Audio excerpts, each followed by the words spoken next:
In many ways, Midnight is about bringing people together, and magic is all around you. It's about learning empathy for people who aren't like you. It's finding hidden strengths. It's so beautifully powerful, and I think that it just sort of leaps off the screen. There's so much atmospheric potential. The landscapes, they're almost like a character in and of itself. We made these concept songs for all of the creatures. It's not often you get that creative license. Her journey paralleled with my journey, and like many of our journeys. Did Mama know about this? She discovers the world is more than what she has known it to be. Coming up against all of these monsters and large creatures where she can communicate with them, heal them, learn from them. Watching Hazel just fly through the world doing all of these things is just a lot of fun.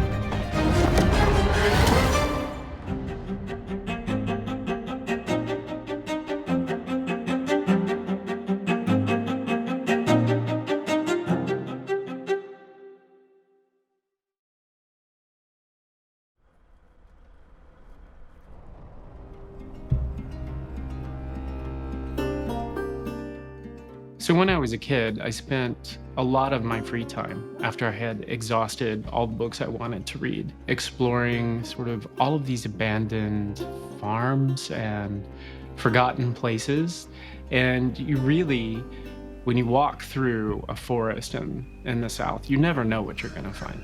Now, as a kid, I would already be, I would already be at the backside of this little swamp. Finding plants like wild grapevines that were so thick and so gigantic, you didn't have to climb them. Mysterious buildings, and they seem to have never served any purpose at all. So you wonder, what was this for? Why is this here? Where did these people who built it go? What happened? It doesn't take too long before the accumulation of mysteries demand an answer. And my imagination provided the answers. So I started inventing adventure stories as I was tramping around and exploring these places that usually featured monsters, and monsters became my best friends. That exhilarating sense of discovery, never knowing what you'll find, this sort of thing is what I wanted to create in a game. The genesis of Midnight was my desire to create a love letter to the South.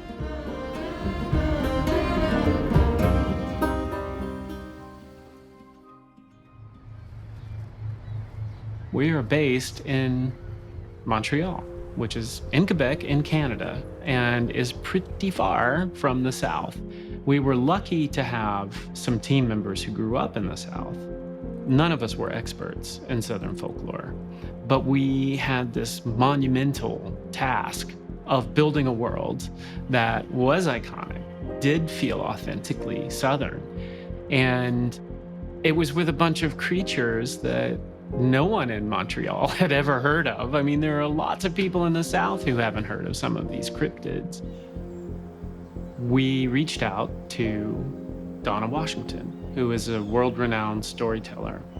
And she came to our offices and she told a story to the entire company at the time. And it was captivating, it was mesmerizing. So I spent, I don't even remember what it was, 2 or 3 days, telling stories and taking questions and just sort of immersing the team in folklore.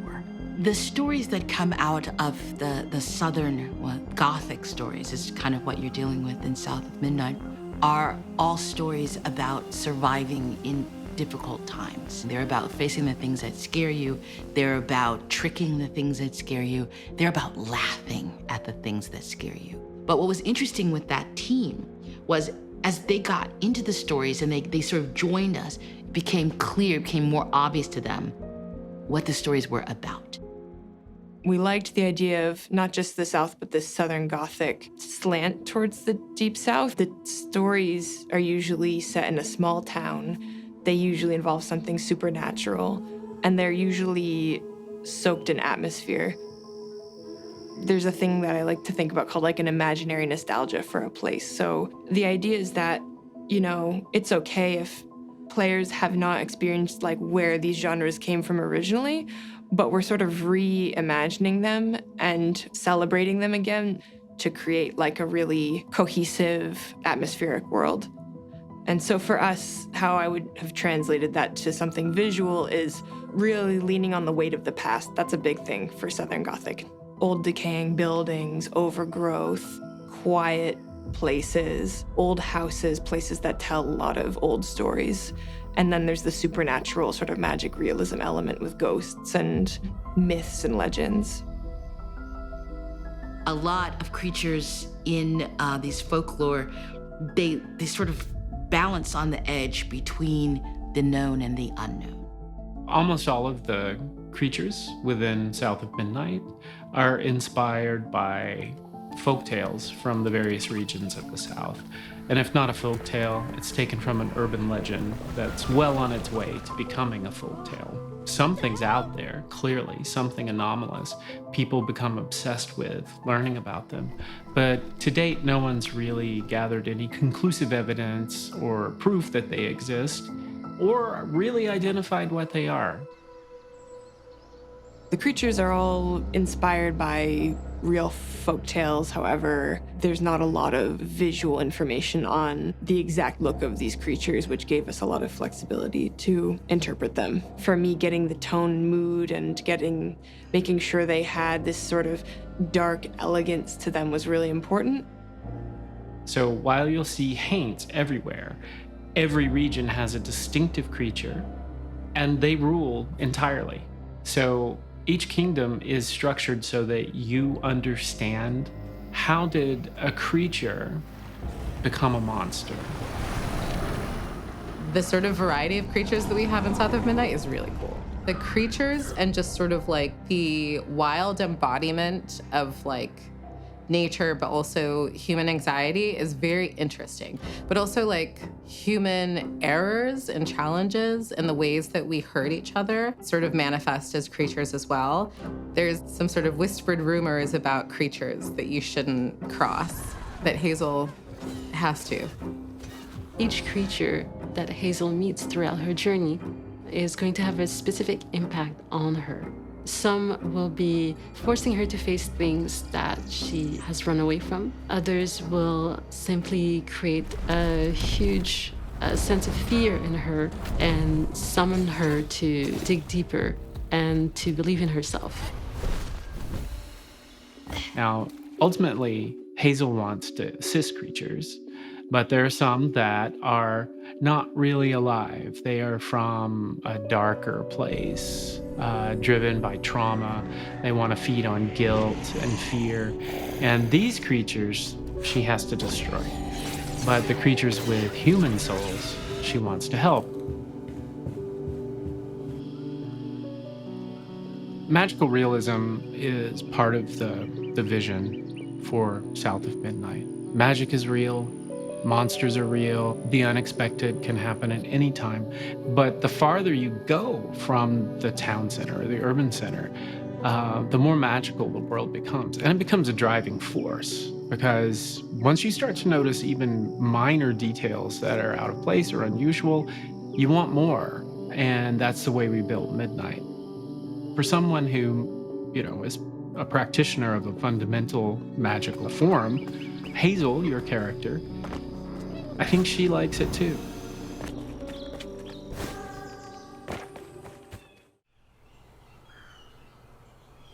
I think if you're making a game set in real locations, you have to go to those locations as much as possible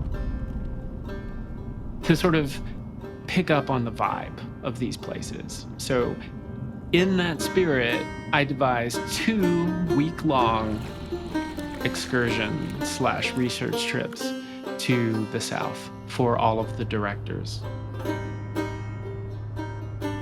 Because South of Midnight is set in a sort of twisted alternate version of the Deep South, where we use different landscapes that are iconic to the Deep South. So we went to the Appalachians, we went to the swamps, we went to New Orleans, we went through the Delta, and South of Midnight has a bunch of archetypal locations from the Deep South.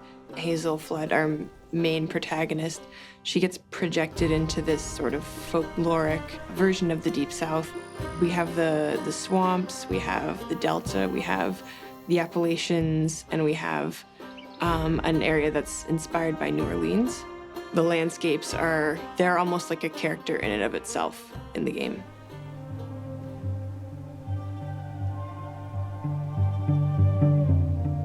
A lot of people who escaped from the plantation would go live in the swamps of like the Carolinas.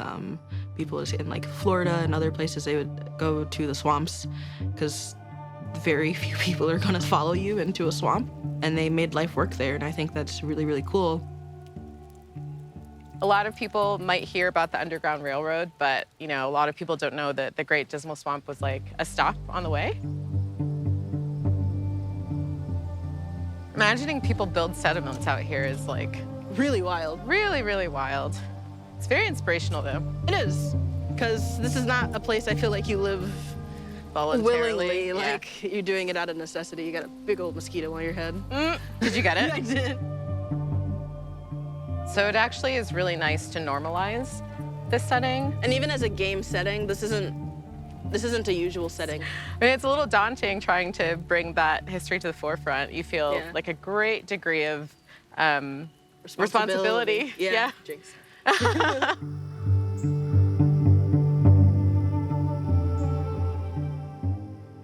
I like to make worlds that people might be familiar with in some way or another, but they might not realize they are, and twist them and sort of celebrate them. And I feel like we don't give players enough credit for wanting to see new worlds. So as we're going through each of these locations, we're going to be introduced to a new creature, a new person. We get a really interesting look into what's happened to them and what we can do to possibly help them. So that mood is then going to expand out into the environment. So we have a central theme. How can we reflect that in the environment? Is it going to be dark and gloomy? Is it scary? If so, it's going to affect the time of day. If it's something a bit more cheery, we can have that happening in the morning. The artists on our team have done such an incredible job really fleshing it out and making sure that the biome they're given really feels like that biome. And I would encourage people who are playing the game or watching gameplay to just look around and see what type of vegetation is there, what's on the ground, what materials, are you walking over. Just look at the animals. Like, there's so many little details to make you feel like you're in the Deep South. I wanted to try and ground the game in the Deep South by establishing very authentic soundscapes.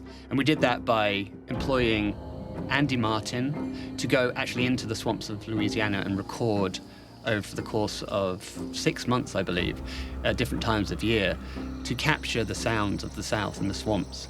And we also worked with Thomas Rex Beverly to get sounds of the Kentucky mountains and Tennessee landscapes and soundscapes.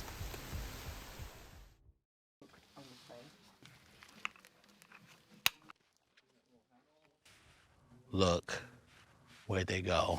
Here, sheath.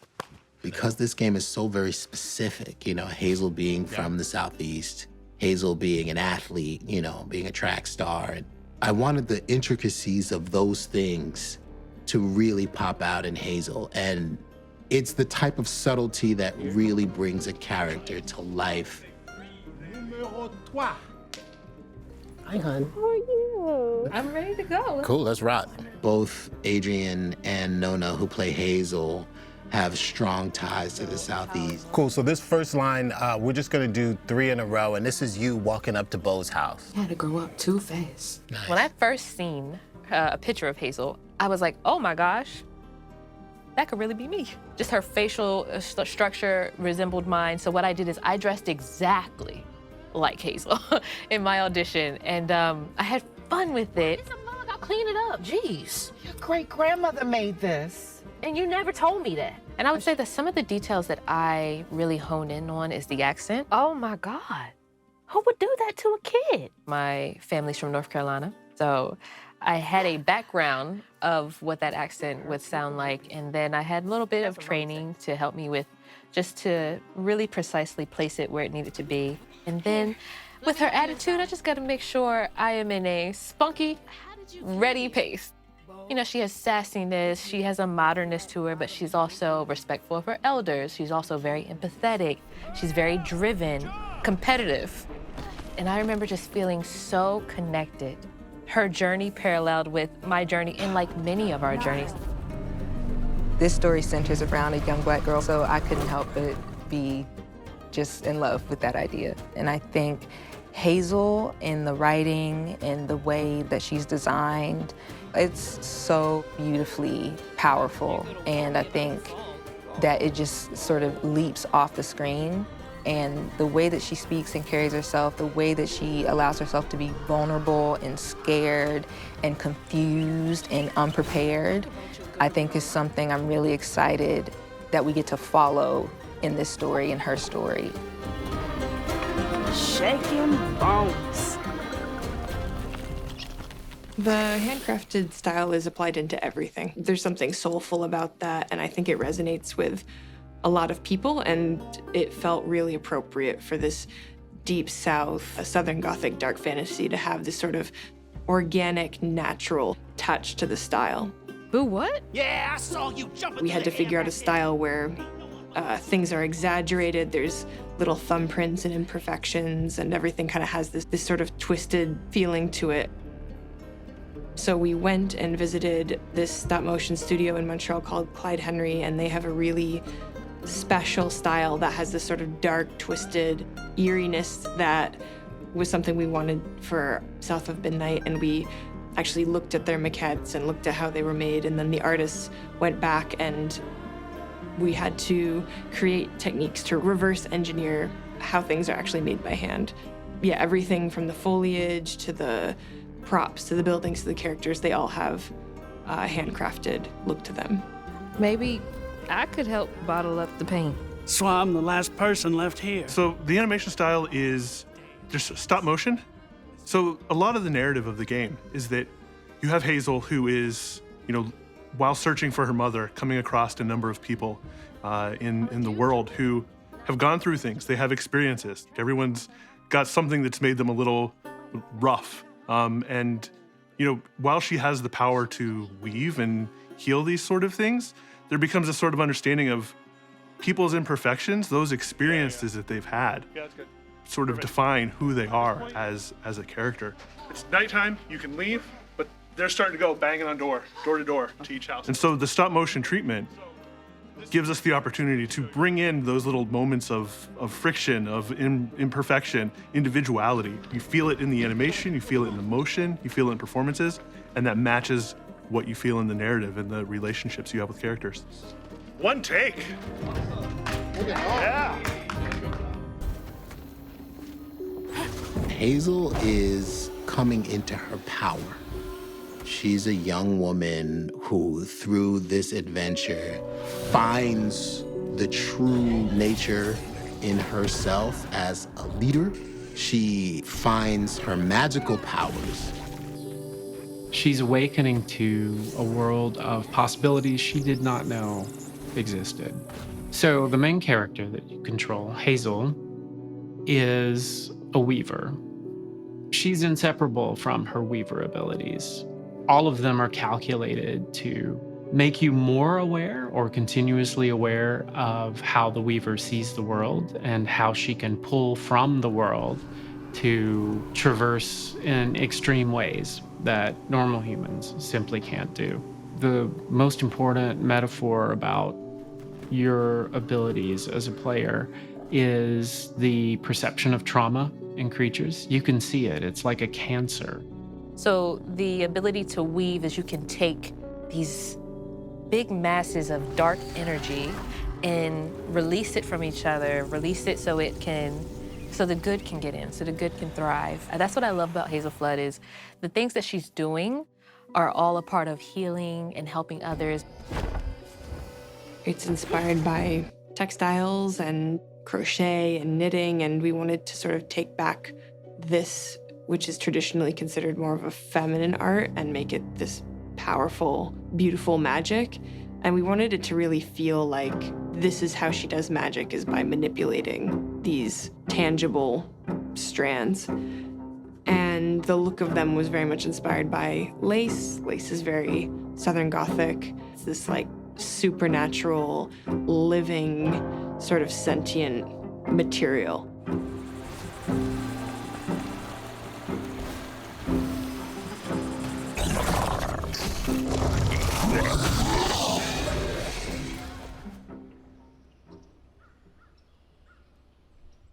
I was looking for a strong blend of diegetic music, using instruments and musical styles that are common to the various regions of the game that we were inspired by from the real South. I remember David coming back from a trip to the South, and he had this epiphany. He told me that he wanted the action to equal musicality. Right. And I was very intrigued with this creative direction. I was like, okay, how do we do that? After knowing we needed action equals musicality, we thought of Olivier de Rivière, because he, not only is he a great composer, he's also an amazing interactive music specialist. We wanted the music to be very much involved into the world in itself and illustrate the world as much as capturing what the player is doing moment to moment. It goes like ba ba ba bang bang bang. But the more we're talking, the more I understood why they reached out. They didn't ask me to be like, okay, do a perfect blues, do a perfect, like bluegrass music, do a perfect country music. It was quite the opposite. It was more like, okay, take the flavor of this, but make it your own. Take it to another land. There was something from the South, which is songwriting. And so we, as Compulsion, our writing team, and David, supplied those lyrics for these songs. Molly, Molly, woman in white, she'll snatch you up if you go out at night. When you came here at the studio, I couldn't believe what I was seeing, because I would think that somebody with such a backstory in his voice should be older.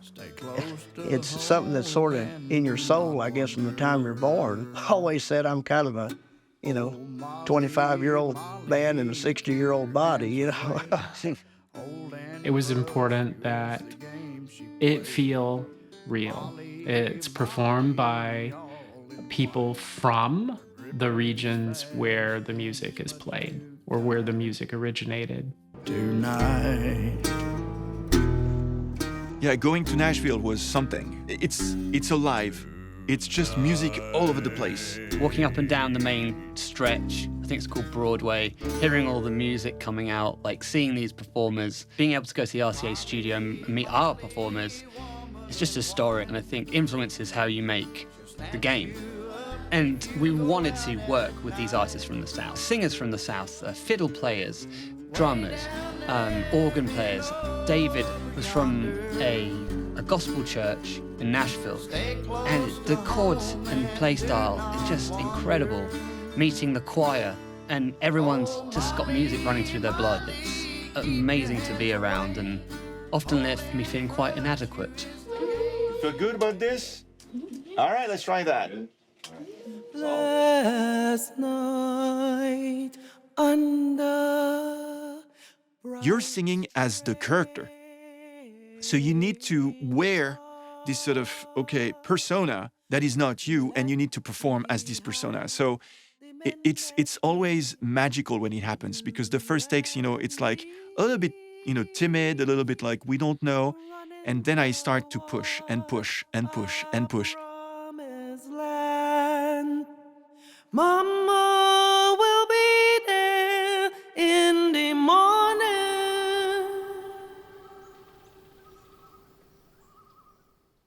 Audio design is sort of interactive.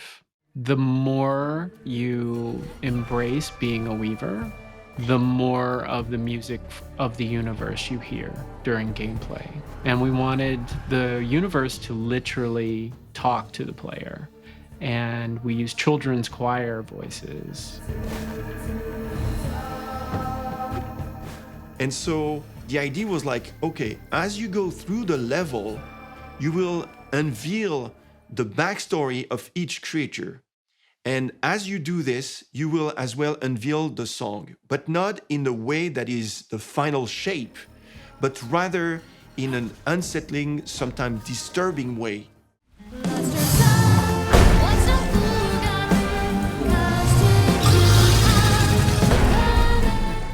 There is this entity that is very evil, and we've said, okay, this is completely out of the scope of, let's say, guitars, banjo, all of this. This is like massive, and it can take over, yourself. So we were like, we need something that is completely different and something that is impressive.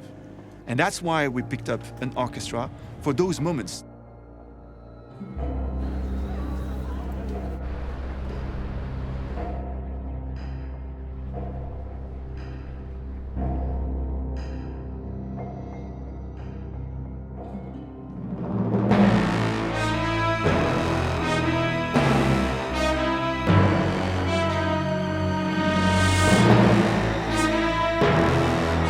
The process of us recording with everyone together is fairly rare, in fact, very rare. It puts a little bit more onus on the performance and making sure that the balance, the blend, all those musical details are really finessed. That was why we thought that was so interesting. Like the orchestral textures which felt out of place in the Deep South. By cleaning those zones of those entities, you removed the out of place, the orchestral textures, and replaced those with voices and with grounded instrumentation and the ambience that returned.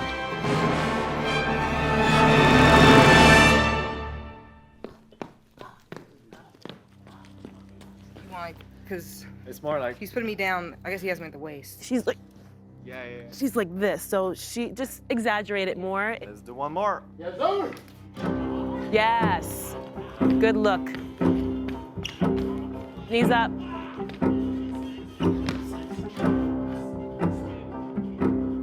Collapse.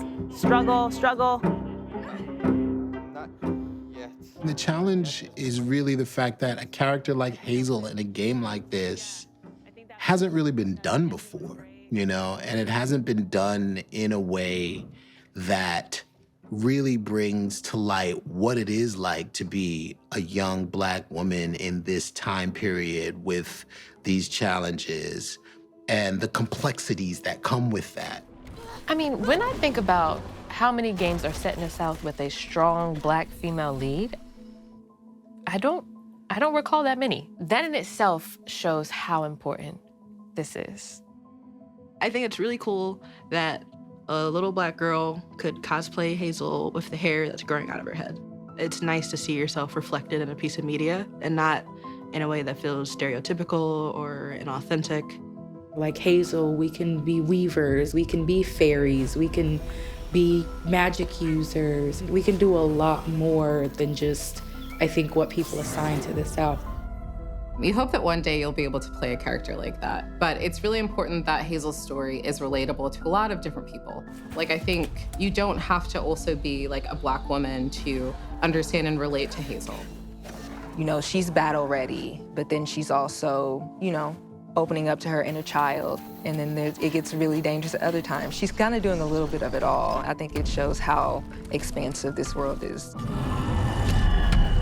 Whether these people are humans or they're a giant necrotic alligator, all of these creatures are worth helping, and helping in the way they want. Beautiful. Well done. I think that's just a really strong message that there is a power in healing.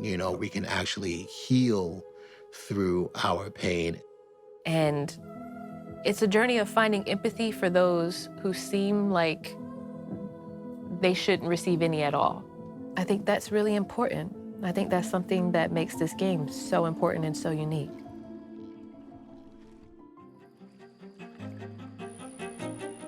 I'm gonna be sad to leave the world of Midnight. Having family that lives in the Deep South, there's just so much there from a cultural standpoint that just has endless depth and interest. This game has allowed us to really dive into that. I just want it to be something different. I want people to dive in and be like, I had never played anything like that before, or this was a totally new environment or very weird setting. I think people are going to go into this and walk away seeing a lot of characters and locations they're not familiar with. I think it is unique and different. In the end, I'm even surprised by the final music. I think everybody will be surprised. That's why it's a very big pleasure and a privilege to work on a production like this, because art prevails. I think that it's important to show the folklore, the magic, and the creatures in the South and share them with the whole world.